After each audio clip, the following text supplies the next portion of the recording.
창세기 45장 5절부터 8절.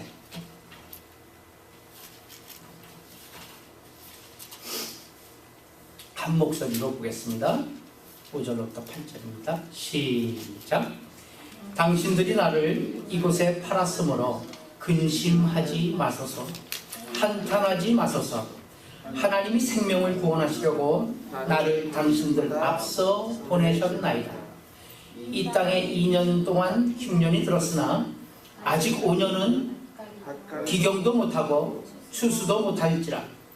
하나님이 큰 구원으로 당신들의 생명을 보존하고 당신들의 후손을 세상에 두시려고 나를 당신들 앞서 보내셨나니, 그런즉 나를 이리로 보낸 자는 당신들이 아니요 하나님이시라. 하나님이 나로 바로의 아비를 삼으시며 그 온 집의 주로 삼으시며 애굽 온 땅의 치리자를 삼으셨나이다. 아멘. 기가 막힌 고백입니다. 화평케 하신 자, 하나님께서 요셉을 화평케 하셨다라는 이 제목으로 오늘 말씀을 나눕니다. 요셉, 야곱의 아들인데요. 야곱의 아들들 많지 않습니까?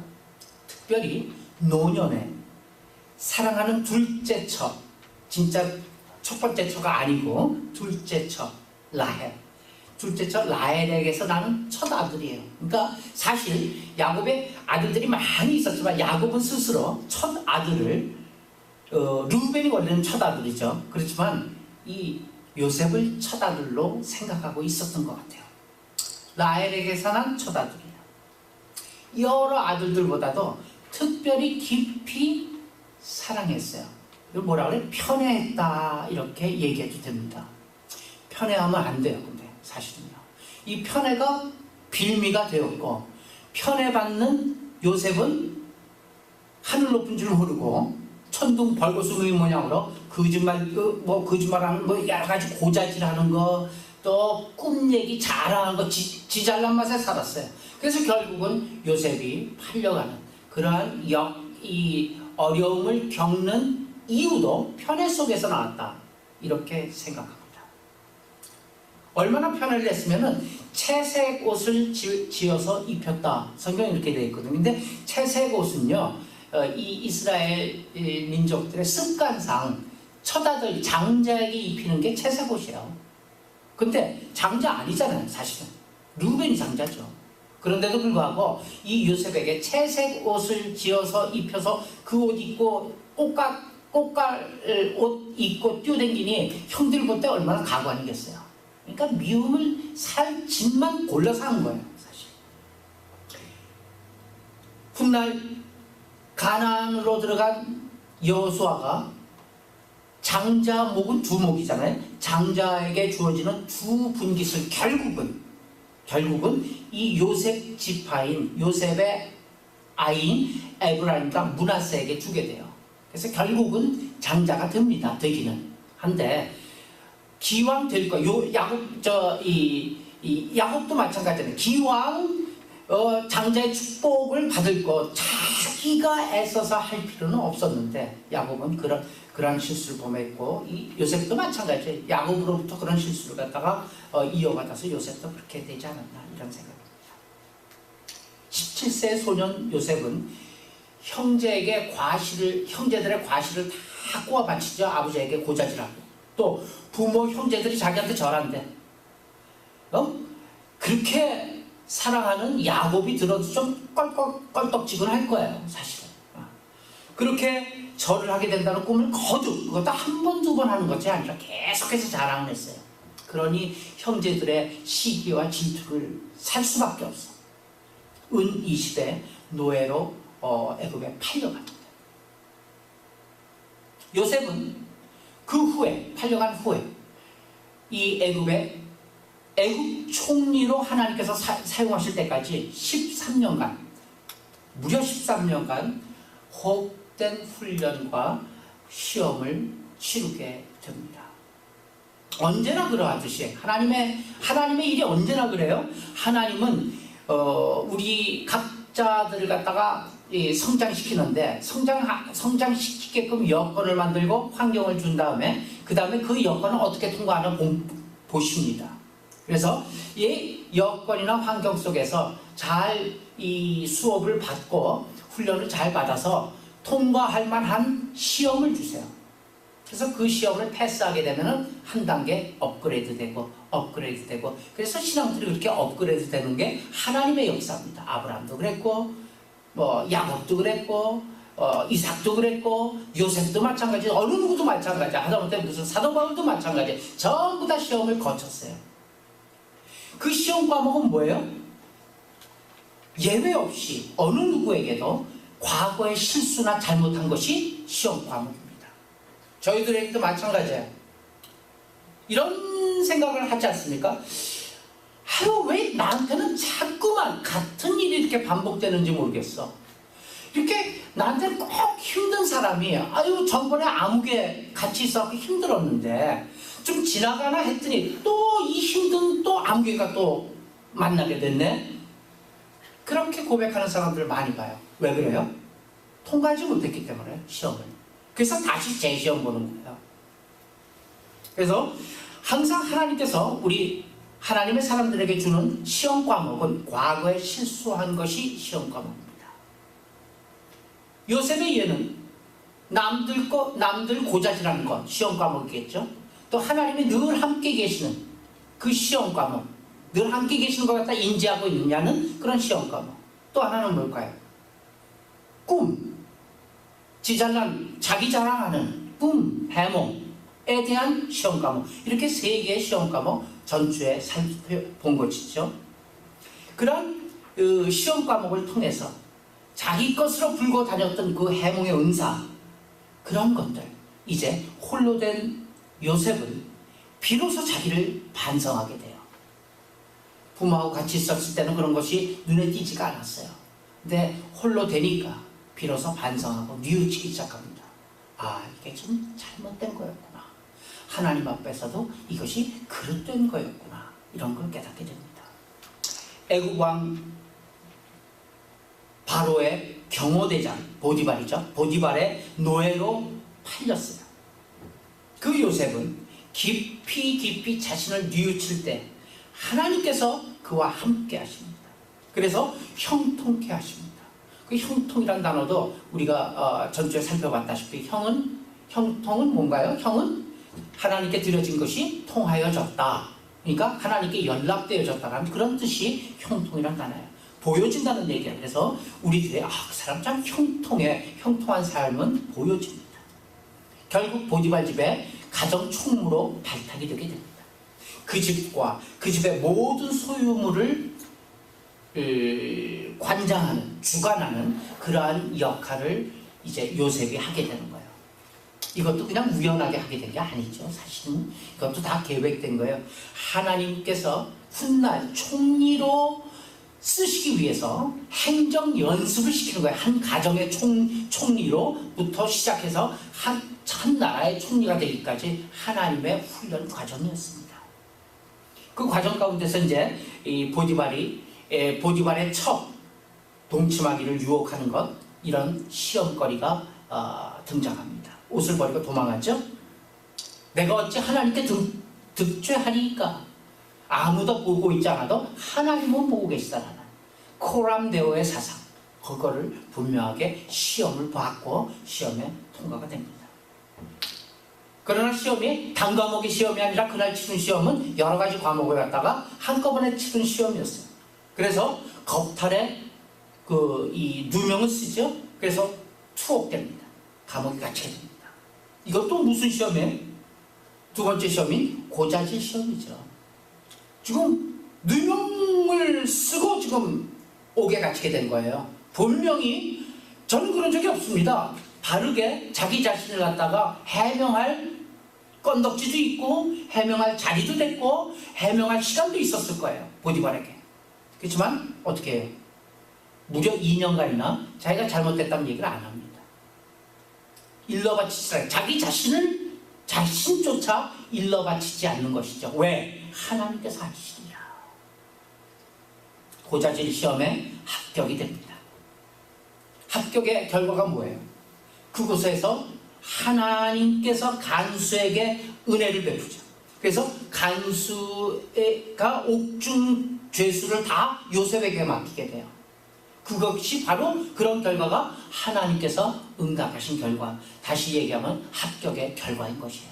그래서 다 요셉의 손에서 치리하도록, 요셉의 손에 맡겨서 처리하도록 그렇게 임무를 맡깁니다. 이것도 마찬가지 나중에 총리가 돼서 할 일, 그런 연습하는 일이었어요. 이 감옥에서 마침 애굽 왕에게 범죄한 두 사람이 들어옵니다. 왕의 술 맡은 관원과 떡 굽는 자가 함께 투옥이 됩니다. 그게 창세기 40장 5절에서부터 8절이에요. 한번 같이 볼까요? 5절 제가 봅니다. 6절 여러분 보시고 교독합시다. 옥에 갇힌 애굽 왕의 술 맡은 자와 떡 굽는 자 두 사람이 하룻밤에 꿈을 꾸니 각기 그 내용이 다르더라. 아침에 요셉이 돌아오니 그에게 기침을 비치니라. 요셉이 그 주인의 집에 자기와 함께 갇힌 바로의 신하들에게 묻되 어찌하여 오늘 당신들의 얼굴에 근심의 빛이 있나이까? 그들이 그에게 이르되 우리가 꿈을 꾸었으나 이를 해석한 자가 없도다. 요셉이 그들에게 이르되 해석은 하나님께 있지 아니하나이까? 청컨대 내게 이르소서. 해석은 누구에게 있다고요? 시험에 패스하는 순간이죠. 해석은 자기에게 있는 게 아니라 하나님께 있는 거예요. 그냥 자기는 메신저다 이 얘기예요. 자기는 전하는 사람이다 이 얘기예요. 자기 자랑이 싹 빠집니다. 그래서 그 사건의 해몽을 요셉이 잘하죠. 3일 후에 떡 굽는 자는 죽임을 당하고, 그리고 술 맡은 자는 복직을 하게 될 것이다. 이러한 해몽을 합니다. 그 합격이 뭐 때문에 합격이 된 거죠? 그 해석은 하나님께 있지 않았는가? 요셉은 이 술 맡은 관원에게 다시 복직이 되면은 꼭 자기를 기억하여서 애굽 왕에게 자기 좀 풀어달라고 그 얘기를 해야 될 걸 부탁을 해요. 청탁이죠.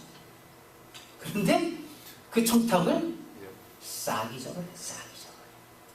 그 뒤에 한번 보실까요? 14절하고 23절 시작. 당신이 잘 되시거든 나를 생각하고 내게 은혜를 베풀어서 내 사정을 바로에게 아뢰어 이 집에서 나를 건져 주셔서 술 맡은 관원장이 요셉을 기억하지 못하고 그를 잊었더라. 싹 잊어버립니다. 그리고서 얼마나 지나냐면 만 2년이 지나요. 2년은 긴 세월이잖아요. 만 2년이 지나요. 그 만 2년이 어떻게 지나냐면 2년이 됐을 즈음 해서 바로 왕이 마침 꿈을 꿔요. 그때 비로소 이 술 맡은 관원은 2년 전에 내가 감옥에 있을 때 요셉이라는 그 어린 소년이 하나 있었는데 그 친구가 꿈을 아주 잘 풀이를 해서 그 꿈대로 되었더라 생각을 합니다. 하나님의 기묘한 섭리입니다. 사실 진즉이 생각이 났을 수도 있어요. 그런데 하나님께서 그 생각을 감춰버렸어요. 생각이 나지 않게. 그러다가 마침 바로가 꿈을 꿨을 때 생각이 난 거예요. 그래서 그게 연관이 돼갖고 요셉을 부르게 된 거예요. 그 인연이란 요셉이 애굽의 총리가 될 수 있는 연령을 기다린 특별한 의미가 있어요. 가자마자 기억이 났으면 어떻게 됐어요? 꽝이에요. 아니에요. 그러면 창세기 41장 46절에 보게 되니까 요셉이 바로 앞에 설 때 그의 나이 뭐라고요? 30세였더라. 이렇게 기록되어 있어요. 그러니까 나중에 보니까 답을 보니까 하나님께서는 이 요셉이 30살이 될 때까지 기다리고 있었던 거야. 연결을 시키지 않고요. 왜냐? 30세가 한 국가의 지도자가 되기 위한 공적인 연령입니다. 이스라엘에서 그때 중근동 지방의 그 룰이 그랬어요. 공적 연령이에요. 그래서 성전을 봉사하는 그 제사장들도 몇 살이 돼야지만 이 제사장이 되냐면은 30세가 돼야 돼요. 다윗 왕도 30세가 되었을 때 왕이 되었어요. 예수님께서 공생애를 시작한 것도 30세가 되었을 때 시작한 거예요.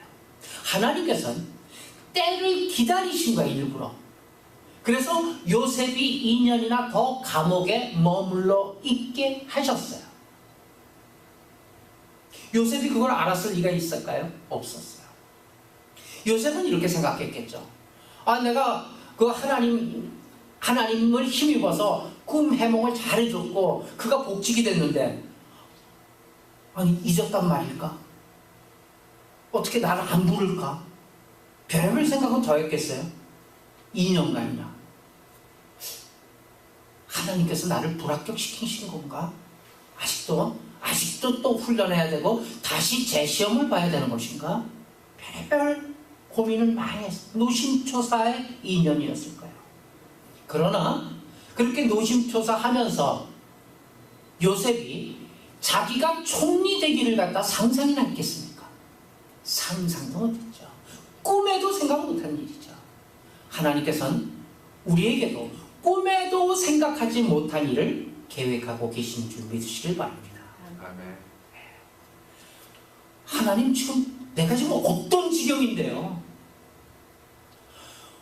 제가 무슨 죄를 졌습니까? 뭐 하나님 앞에 미운 짓을 했습니까? 미운 털이 박혔습니까? 제 신세가 왜 이래요? 이 환경이 왜 이래? 노상 같은 환경, 노상 힘든 삶이에요. 하나님 왜 이래요? 하나님은 하나님의 계획을 위해서 기다리고 계신 줄 믿으시길 바랍니다. 후일 요셉은 이 일을 통해서 하나님의 섭리를 굳게 믿게 됩니다. 아, 하나님이 선세되기를 갖다가 기다리셨구나. 그 하나님의 섭리를 믿고 의지하는 신앙으로 더욱더 깊어진다는 사실입니다.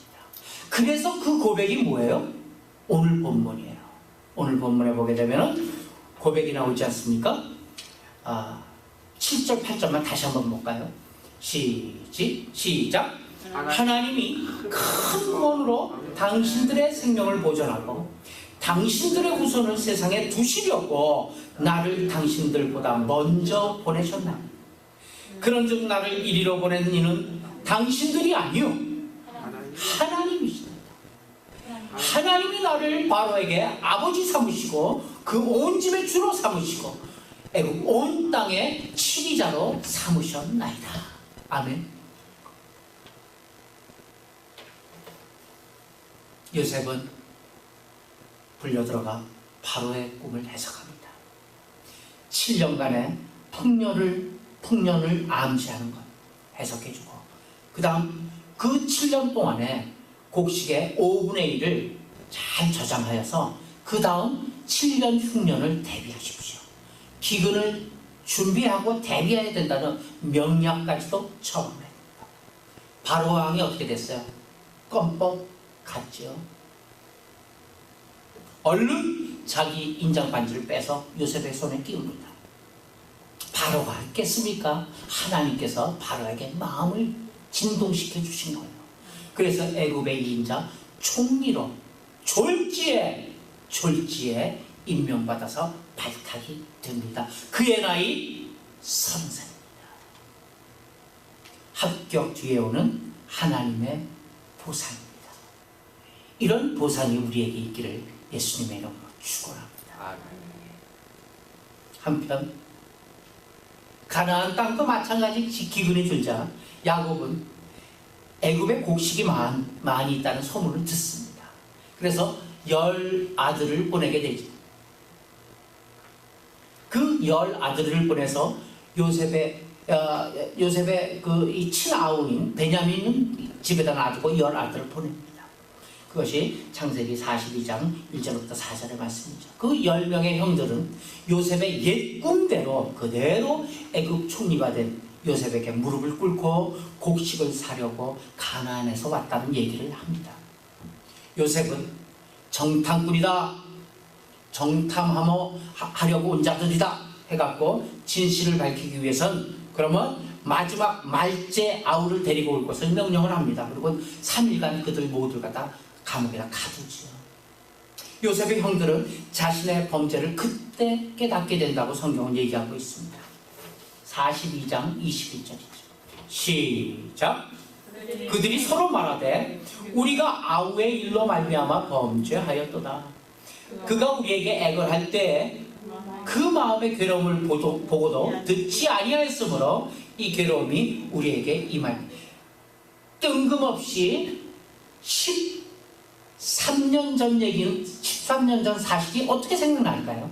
뜬금없이 이 형들에게서 하나님이 생각나게 하셨죠.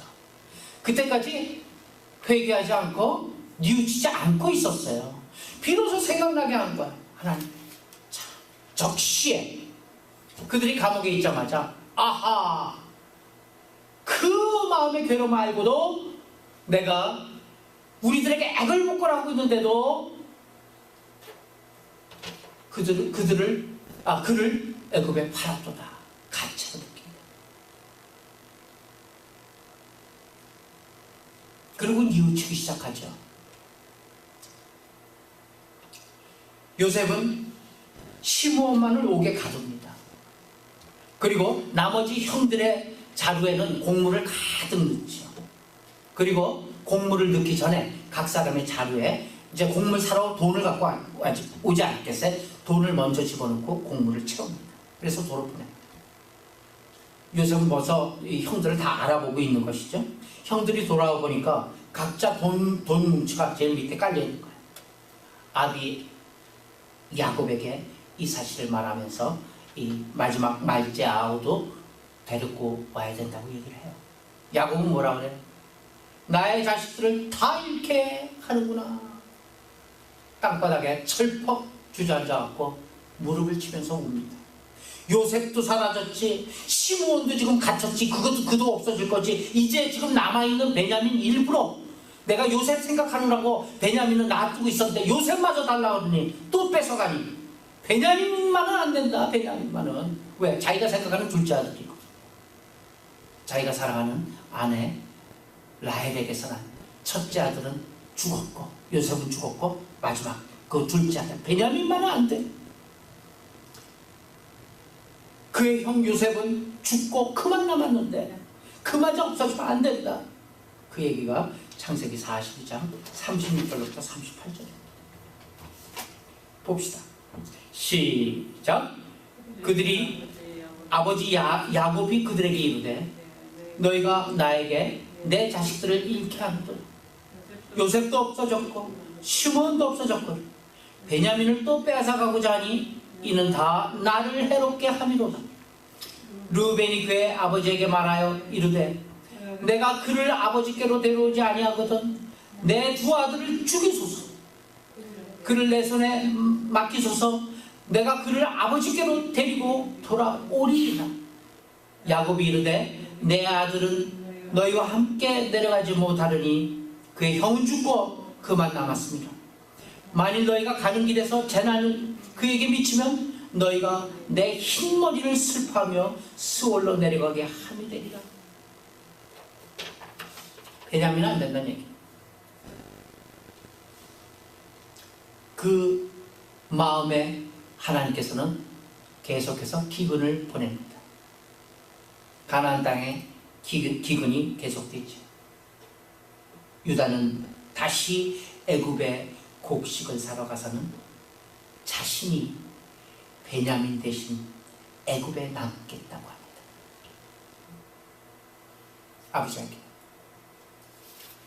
그러니까 장남이 내가 베냐민 대신 남을 테니까 베냐민을 살려서 돌아올 수 있습니다. 베냐민을 보내지 않겠다던 야곱은 마침내 어떻게 돼? 어디까지 항복을 해요? 내 아우도 데리고 가라. 베냐민 데리고 가라. 전능하신 하나님께서 은혜를 베푸사 모두 다 돌아오게 되기를 내가 원하노라. 그 다음 고백이 기가 막혀요. 그러나 내가 자식을 잃게 되면 뭐라고요? 이 모멘트가 뭡니까? 야곱이 진정 항복하는 순간에 하나님 앞에 약복강가도 아니고 다리 분질러 놨을 때도 아니고 결국 하나님 앞에 항복하는 때는 내가 내 자식을 잃게 되면 잃겠다. 그런 고백으로 하나님의 은혜를 구합니다. 잃게 되면 잃으리라. 누구 같아요? 누구 같아? 죽으면 에스더. 죽으면 죽으리라. 에스더가 아하수에로 왕 앞에 나아갈 때 마음까지. 결국 하나님께서 우리에게 구하시는 것이, 우리에게 바라는 것이 무엇입니까? 항복입니다. 전적인 의뢰입니다. 복입니다. 요셉도 포기하니 상을 주셨죠. 야곱도 포기하니 상을 주십니다. 내 자식을 잃게 되면 이르리라. 요셉은 청지기에게 각 사람의 자료에 양식을 채울 수 있을 만큼 채우고 각자의 돈도 그 자료에 다시 같이 넣으라고 지시하며 자신의 은잔 하나를 베냐민 자루에다가 집어넣죠. 기가 막힌 일이에요. 그리고는 그들이 돌아갈 때 뒤따라가서 붙잡습니다. 너희가 어찌하여 내 주인의 은잔을 도적질하였느냐 하면서 자루를 검사하라고 지시를 합니다. 결국 베냐민 자루에다 넣기 때문에 베냐민 잡힌 거예요. 베냐민 자루에서 은잔을 발견하죠. 베냐민은 라헬의 소생으로 요셉의 같은 어머니의 아들입니다. 요셉은 과거 자신을 미워하던 형들이 이제 자기 친동생인 베냐민에 대해서는 그의 태도가 어떠한가를 보기 위한 테스트였다는 얘기예요.